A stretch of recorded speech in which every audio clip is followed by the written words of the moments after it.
हमने विरोध उन लोगों का किया जो थूक खिलाते हैं, जो मूत्र पिला रहे हैं। हमारा किसी व्यक्ति विशेष से विरोध नहीं है, किसी संप्रदाय विशेष से विरोध नहीं है, किसी भी व्यक्ति से विरोध नहीं है। देखिए, व्यवस्थाएं मुझे नहीं लगता कि अभी पूरी तरीके से सही हैं।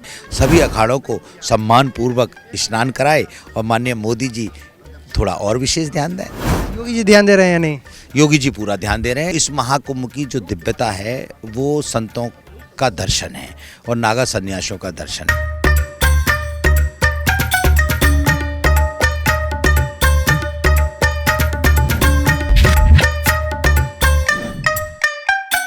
कुंभ की व्यवस्था को लेकर हमारे साथ महामंडलेश्वर बालकटानंद जी हैं, जिनसे जानते हैं कि कुंभ की व्यवस्था भी कैसी है। देखिए, कुंभ की व्यवस्था बहुत सुचारू रूप से चल रही है और ये कुंभ बड़ा दिव्य और भव्य और आध्यात्मिक शक्तियों से परिपूर्ण है और ऐसा लग रहा है कि इसमें समस्त आध्यात्मिक शक्तियाँ पृथ्वी पर उतर करके सन्यासियों के रूप में समाज को एक दिशा भी दे रही हैं, समाज को आशीर्वाद भी दे रही हैं।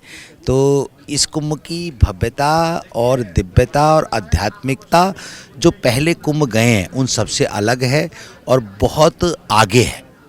एक तरफ सरकार और प्रशासन द्वारा लगातार काम किया जा रहा है और इस दिव्य कुंभ को भव्य बनाने की कोशिश की जा रही है, वहीं पे विपक्ष का लगातार आरोप लग रहा है कि कुंभ में जो तैयारियां हैं वो पूरी नहीं, अधूरी हैं, व्यवस्थाएं सही नहीं। आपको क्या लगता है, व्यवस्थाएं सब सही हैं कि अभी कमी है? देखिए, व्यवस्थाएं मुझे नहीं लगता कि अभी पूरी तरीके से सही हैं, मगर ऐसा भी नहीं लगता कि कमी है। व्यवस्थाएं तो जितनी होनी चाहिए थी उतनी हुई हैं। सब महापुरुषों को, सभी संतों को, सभी अखाड़ों को सभी सुविधाएं दी गई हैं, परंतु इतने बड़े आयोजन में, इतने बड़े कार्यक्रम में कुछ कमी नहीं है।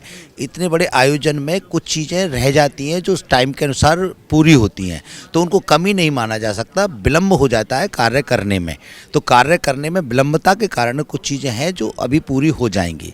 तो जिनको हम दृष्टिगत करें यदि, तो भारत के 13 की 13 अखाड़े और सभी आचार्य महामंडलेश्वर और सभी महामंडलेश्वरों को जो सुविधाएं उपयुक्त सरकार दे सकती थी वो सुविधाएं सरकार ने दी हैं और पर्याप्त मात्रा में दी हैं और मैं सरकार को धन्यवाद दूंगा। और सरकार विशेष और ध्यान दे कि अभी जो 2 स्नान रह गए हैं वो सुचारू और मर्यादित और अच्छे ढंग से अमृत स्नान हो जाए, समाज को एक अच्छा संदेश जाए। इस पे माननीय मुख्यमंत्री जी थोड़ा और ध्यान दें। कौन सा थोड़ा और ध्यान जो पिछली बार रह गया था?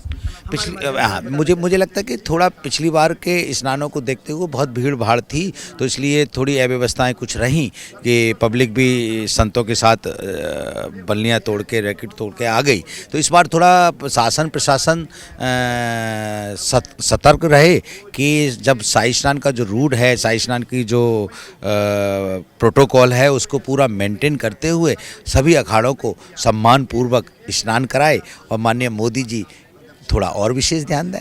योगी जी ध्यान दे रहे हैं या नहीं? योगी जी पूरा ध्यान दे रहे हैं। योगी जी हर चौथे दिन, 5वें दिन आकर के स्वयं ऑब्जर्वमेंट करते हैं। योगी जी का पूरा ध्यान है और योगी जी के ध्यान से ही कुंभ दिव्य और भव्य और आध्यात्मिक हो रहा है। आज उनका बयान था कि पिछली बार जो स्नान में, शाही स्नान में 4 करोड़ लोग आए, वो अगली स्नान में, मौनी अमावस्या के स्नान में करीब 9 करोड़ आने की संभावना है। तो 3 करोड़ में व्यवस्थाएं उतनी सुचारू रूप से सही नहीं हो पाई। 9 करोड़ की संख्या होगी तो फिर कैसा होगा? देखिए, सुचारू रूप से व्यवस्थाएं थी, ऐसा नहीं है कि सुचारू रूप से व्यवस्थाएं नहीं थी। और इतना बड़ा जब कार्यक्रम होता है, इतना बड़ा इवेंट होता है, इतना बड़ा प्रोग्राम जब होता है और ये आध्यात्मिक महाकुंभ है और पूरे विश्व से लोग आए हुए हैं, तो जब पूरे विश्व से लोग इस 45 किलोमीटर के दायरे में जब आ जाएंगे तो ये सीमित एक जगह बन जाती है और विराट इसका स्वरूप बन जाता है। तो उस विराट स्वरूप को देखते हुए लोगों को लगा होगा कि कुछ, मगर व्यवस्थाओं में कहीं कोई कमी नहीं थी। व्यवस्थाएं परिपूर्ण थी और व्यवस्थाएं आगे भी और सुचारू रूप से चलेंगी और भव्य और दिव्य स्नान होगा लोगों का। अच्छा, जब भी सनातन की बात आती है तो उस पर राजनीति बहुत होती है। आप देखिए, चंद्रशेखर रावण हैं जो सांसद हैं, निर्दलीय सांसद, वो एक तरफ कह रहे हैं कि जो कुंभ में नहाने, जो पापी है वही कुंभ में नहाने जाता है।